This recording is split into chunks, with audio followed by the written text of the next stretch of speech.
I'm Curt Frye. In this movie, I would like to show you how to identify items that occur exactly once in a list. The sample file that I will use is exactly once, and that's an Excel workbook that you can download using the link that I provide in the video description below. Over on the left, I have a series of orders and also customer numbers and customer names.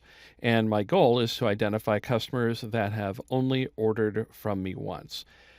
The idea is that they were interested enough to come to my site and buy something, but they didn't buy anything after that.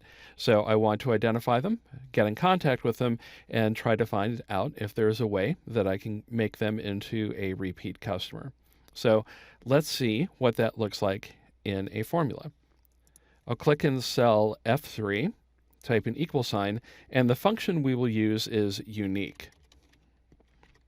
You can use unique to identify all of the unique items in a list, but you can also, as you can see here, set exactly once to true to identify items that appear exactly once in a list.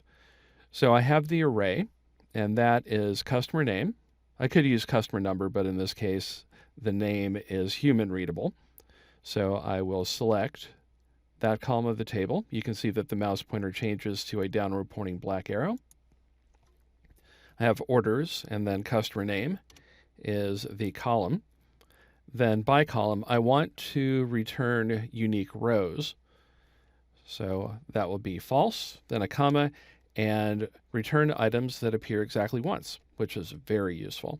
So I have orders, customer name. I could also use a cell range, false and true, right parentheses and enter, and I have a list of companies that ordered from me exactly once. And you can go into the customer name list and verify that is the case. And that's all there is to it. I hope you enjoyed this tip. If you did, please like the video and subscribe to my channel.